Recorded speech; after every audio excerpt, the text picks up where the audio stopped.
नमस्कार है जी सभी क्लास 12 वासियों, कैसे हो आप सभी लोग। क्लास 12 क्या हाल चाल है आप सभी लोग के। बढ़िया एकदम मस्त झकास।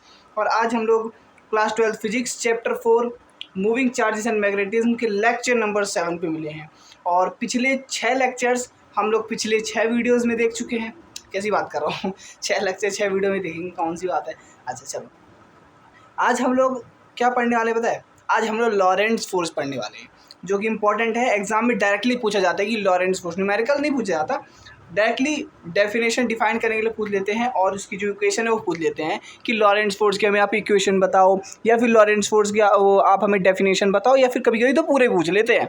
ठीक है, तो इसी चीज़ को आज हम इस लेक्चर नंबर 7 में पढ़ने वाले हैं।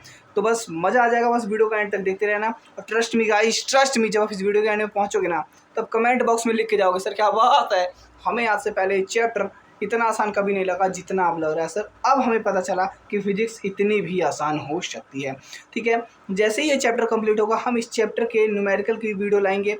ठीक है, जरूर लाएंगे। आप मुझे कमेंट बताना कि आपको इस चैप्टर के न्यूमेरिकल की वीडियो चाहिए या नहीं चाहिए। वैसे चाहिए ही होगी, कॉमन सी बात है, नीड तो सबको होती है। अच्छा ठीक है, तो चलिए स्टार्ट करते हैं। इससे पहले मैं भी अपना इंट्रोडक्शन दे देता हूँ, बार बार भूल जाता हूँ हर वीडियो में अपना इंट्रोडक्शन देना। माई सेल्फ राहुल शर्मा, और एक बार अगेन मैं आप सभी लोगों का स्वागत करता हूँ वेस्टफुल विज्ञान के इस चैनल पे। और जो हमारा तरीका होगा पहले की तरह बिल्कुल यूनिक तरीका होगा। बस वीडियो को एंड तक देखते रहना, मज़ा आ जाएगा। छोटा सा लेक्चर है बहुत, और इस छोटे से लेक्चर में हम बहुत सारी चीज़ें सीखने वाले, बिल्कुल डिटेल्ड सीखेंगे। ठीक है, हाँ चलो स्टार्ट करते हैं। सबसे पहले यहाँ पे हम लोग पढ़ते हैं 1 टेस्ला, कि 1 टेस्ला को डिफाइन कैसे किया जाता है।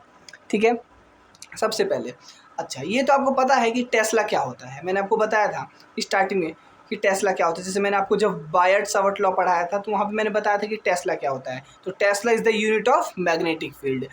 टेस्ला क्या होता है, मैग्नेटिक फील्ड की यूनिट होती है ना। ठीक है, अब 1 टेस्ला को डिफाइन कैसे किया जाता है, किस तरीके से इसकी इक्वेशन किस तरीके से तो समझा जाता है, कैसे निकाला जाता है 1 टेस्ला।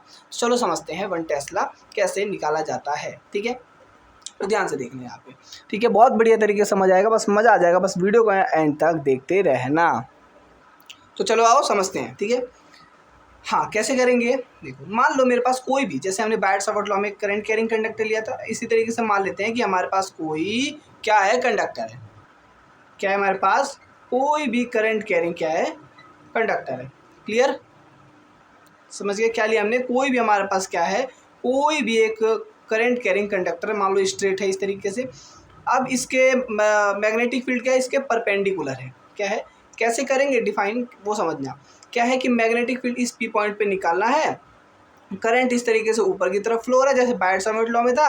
तो magnetic field direction right hand thumb rule से इन्वर्ट हो जाएगी, है ना। तो ये राइट हैंड थंब रूल से इन्वर्ट क्या हो जाएगी, डायरेक्शन मैग्नेटिक फील्ड। ठीक है, तो कैसे, अब 1 टेस्ला को डिफाइन करने का तरीका क्या होता है, सुनिए। कि जब भी किसी कंडक्टर है, कोई भी कंडक्टर है, मैग्नेटिक फील्ड, किसी भी कंडक्टर की जो मैग्नेटिक फील्ड है वो अगर कंडक्टर के परपेंडिकुलर, यानी थीटा कितना बन रहा है, 90 डिग्री। कितना, थीटा कितना बनेगा, 90 डिग्री। ठीक है, और उसमें जो करंट आई फ्लो हो रहा है वो कितना फ्लो हो रहा है, 1 एम्पियर। कितना, 1 एम्पियर करंट फ्लो हो रहा है। ठीक है, और परपेंडिकुलर जो डिस्टेंस है मैग्नेटिक फील्ड का वो आर, वो कितना है, अगर 1 मीटर है। ठीक है, और जो हमने छोटी सी लेंथ कंसीडर करते हैं, अगर आपको याद हो, डी एल, है ना, डी एल। और अगर हमारा जो डी एल यानी कि लेंथ एलिमेंट, अगर हमारा कितना है लेंथ, 1 मीटर। ठीक है, और ये जो कंडक्टर है ये किस में रखा हुआ है, फ्री स्पेस में। किसमें, फ्री स्पेस में, परमिबिलिटी ऑफ फ्री स्पेस। अब परमिबिलिटी ऑफ फ्री स्पेस क्या होता है, म्यू नॉट अपॉन में 4 पाई। अगर ये हमारा कितना है, 10⁻⁻7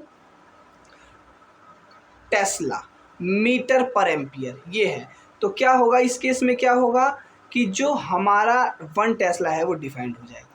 क्लियर, एक बार और बताता हूँ, आई होप आपको समझ ना आया हो। अब बताता हूँ आपको बढ़िया तरीके से क्या मैंने बोला। मैंने कहा कि अगर कोई भी मेरे पास करंट कैरिंग कंडक्टर है, ठीक है, अगर उसमें करंट फ्लो हो रहा है आई, ठीक है, और मैग्नेटिक फील्ड उसके परपेंडिकुलर है। अब मैंने क्या किया, अब सुनना ध्यान से, कि कोई भी मेरे पास कंडक्टर है और उस कंडक्टर में जो उसके मैग्नेटिक फील्ड है अगर क्या है, 90 डिग्री है, यानी परपेंडिकुलर है, और उस कंडक्टर से मैग्नेटिक फील्ड की जो डायरेक्शन है वो कितनी है, 1 मीटर है। और जो यहाँ पे लेंथ एलिमेंट है जो हमने डीएल कंसिडर करते हैं वो कितना है, 1 मीटर है। और अगर करंट जो है, करंट वो भी कितना फ्लो हो रहा है, 1 एम्पियर फ्लो हो रहा है। और परमिबिलिटी ऑफ फ्री स्पेस, या कह सकते हो कि जो कंडक्टर है ये फ्री स्पेस में रखा हुआ है और वो कितना है, 10⁻⁻7 टेस्ला मीटर पर एम्पियर है अगर, तो इस केस में क्या होगा कि जो 1 टेस्ला है वो डिफाइंड हो जाएगा। इसी तरीके से हम किसको डिफाइन करते हैं, 1 टेस्ला को। क्लियर मेरी बात, समझ आ गई मेरी बात, ठीक है।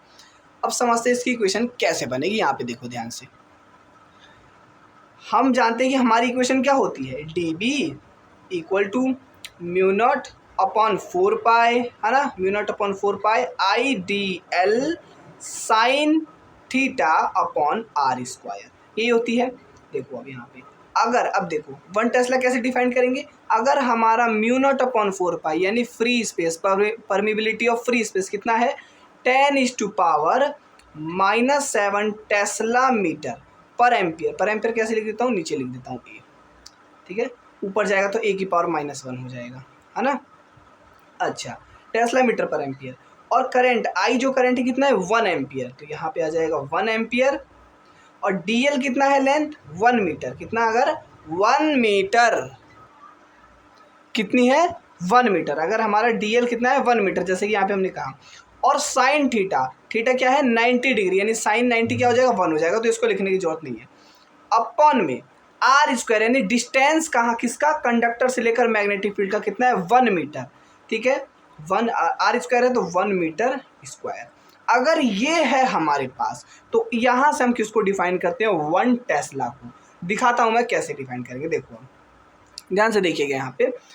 अब 1 मीटर स्क्वायर से 1 मीटर गया, अब यहाँ पे 1 मीटर और बचा, यहाँ पे 2 बार है ना, तो 1 मीटर से 1 मीटर ये भी गया, 1 एम्पियर से 1 एम्पियर ये गया, तो यहाँ पे डीबी कितना आ गया, डीबी आ गया 10⁻⁻7 टेस्ला, ठीक है। तो इस तरीके से हम 1 टेस्ला को डिफाइन करते हैं। और अगर 1 टेस्ला निकालना है तो 10⁻⁻7 उस तरफ चला जाएगा, ठीक है। तो क्या हो जाएगा यहाँ पे, T equal to dB upon 10⁻⁻7।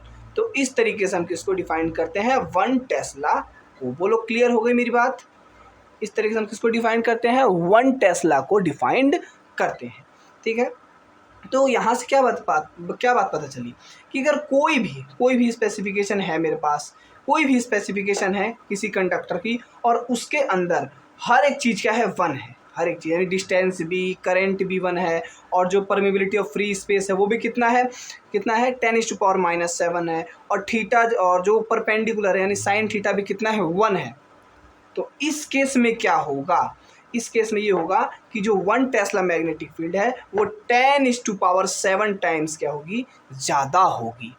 Clear मेरी बात। तो इस तरीके से हम किसको डिफाइन करते हैं, 1 टेस्ला को डिफाइंड करते हैं। बोलो समझ में आ गई मेरी बात, समझ आ गई ना मेरी बात। आई होप आपको समझ आ रहा होगा, ठीक है, समझ आ गई कि 1 टेस्ला कैसे डिफाइन करते हैं, ठीक है। अब आगे हम बढ़ते हैं किसकी तरफ, लॉरेंट्ज फोर्स की तरफ। तो ये तो छोटा टॉपिक था, इसको भी बताना ज़रूरी था, एग्जाम में ये पूछा जाता है 1 टेस्ला डिफाइन करने के लिए, ठीक है, बहुत इंपॉर्टेंट है। अब हम पढ़ते हैं लॉरेंट्ज फोर्स को नेक्स्ट पेज पे। तो चलिए जाते हैं हम नेक्स्ट पेज पे, है ना। चलिए अब पढ़ते हैं किसको, लॉरेंट्ज फोर्स को।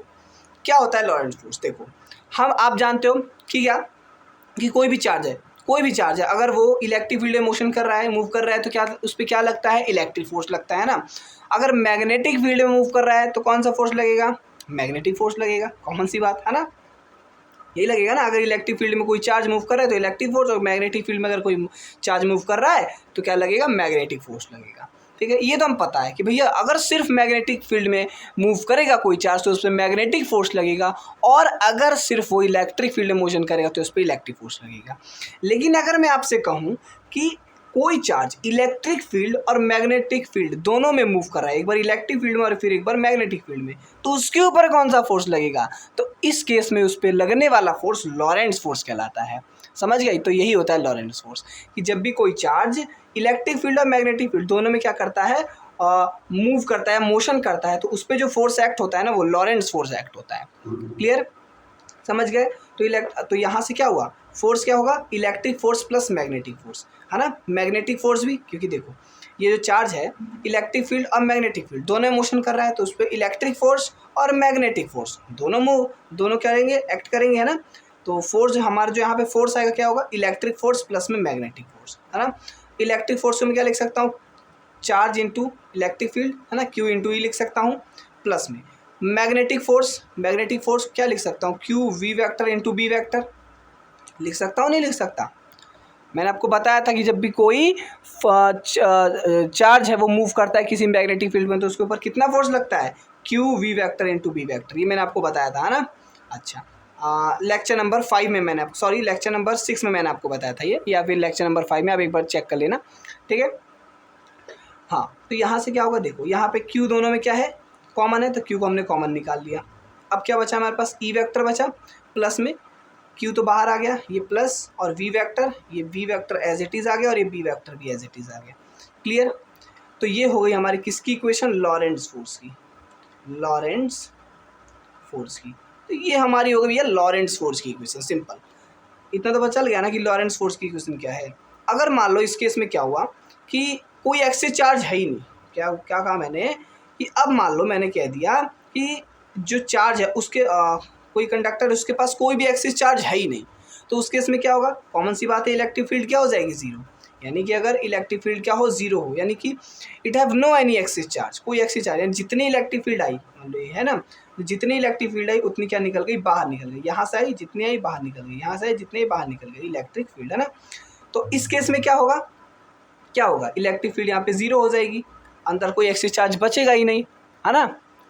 तो क्या होगा, इलेक्ट्रिक फील्ड यहाँ पे जीरो हो जाएगी, यहाँ पे जीरो पुट होगा, तो यहाँ पे v एज इट इज़ आ जाएगा और b भी एज इट इज़ आ जाएगा, है ना। तो क्या आ जाएगा, q v vector into B vector. तो इसको हम लोग कहते हैं मैग्नेटिक लॉरेंट्ज़ फोर्स, ठीक है।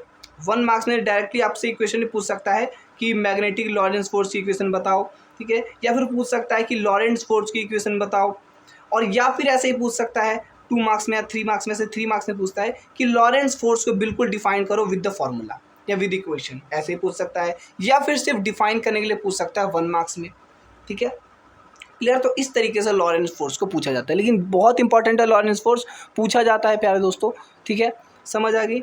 तो यही था हमारी आज का लेक्चर, और अगर वीडियो पसंद आई हो तो वीडियो को लाइक ज़रूर करिएगा, चैनल पे भी नए हैं तो चैनल को सब्सक्राइब भी ज़रूर करिएगा, और आपको वीडियो कैसी लगी मुझे कमेंट बॉक्स में ज़रूर बताइएगा, मैं आपको समझाने की पूरी कोशिश करता हूँ, और मुझे भी तो पता चले कि जो मेरी मेहनत है आपके कितनी काम आ पा रही है, आपके लिए ये जो वीडियो है कितनी ज़्यादा बेनिफिशियल हो पा रही है, आपके काम आ पा रही है, नहीं आ पा रही है, मुझे कमेंट में बताना, ठीक है।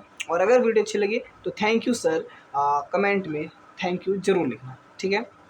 चलिए हम मिलते हैं नेक्स्ट लेक्चर में, जब तक के लिए tata bye bye, see you, ध्यान रखना, पढ़ाई बढ़िया से करना, चलिए bye bye, take care, let's meet on the next lecture, bye bye guys, take care, जय हिंद जय भारत, बाय बाय।